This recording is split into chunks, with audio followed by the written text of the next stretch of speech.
The Book of Genesis. In the beginning, God created the heavens and the earth. Now the earth was formless and empty. Darkness was over the surface of the deep, and the Spirit of God was hovering over the waters. And God said, "Let there be light." And there was light.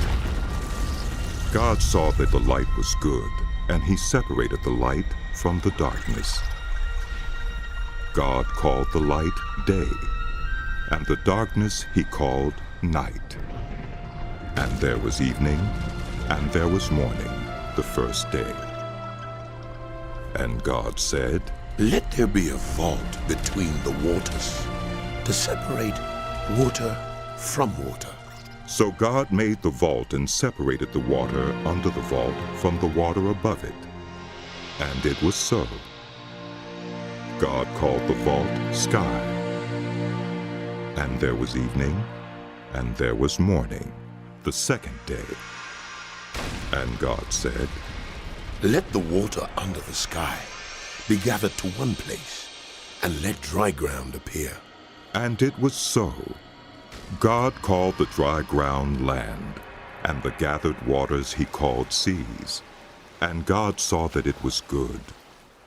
Then God said, "Let the land produce vegetation, seed-bearing plants, and trees on the land that bear fruit with seed in it, according to their various kinds." And it was so.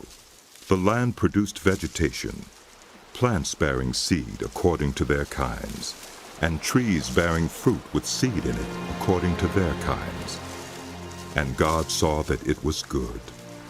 And there was evening, and there was morning, the third day. And God said, "Let there be lights in the vault of the sky to separate the day from the night, and let them serve as signs to mark seasons and days and years, and let them be lights in the vault of the sky to give light on the earth." And it was so.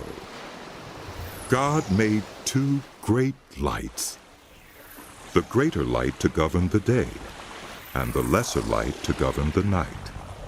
He also made the stars. God set them in the vault of the sky to give light on the earth, to govern the day and the night, and to separate light from darkness. Yes, that's good. And God saw that it was good. And there was evening, and there was morning, the fourth day.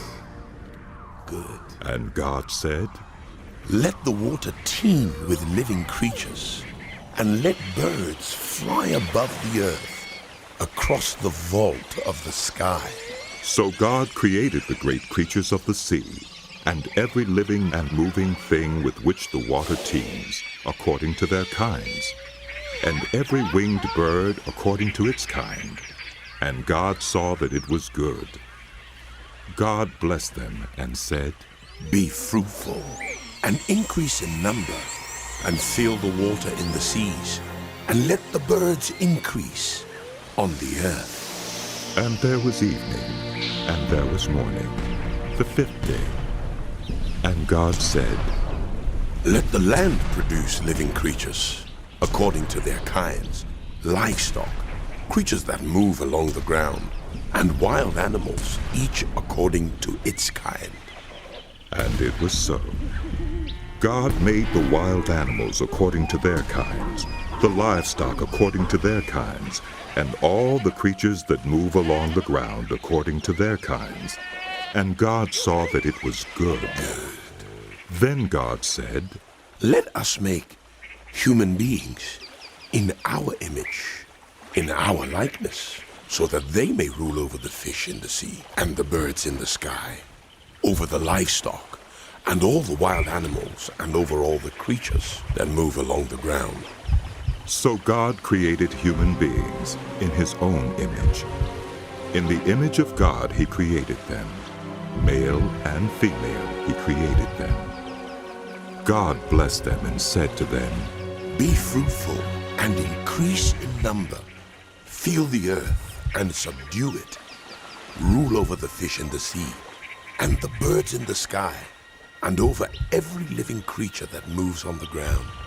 Then God said, I give you every seed-bearing plant on the face of the whole earth, and every tree that has fruit with seed in it. They will be yours for food. And to all the beasts of the earth, and all the birds in the sky, and all the creatures that move on the ground, everything that has the breath of life in it, I give every green plant for food. and it was so. God saw all that he had made, and it was very good. And there was evening, and there was morning, the sixth day.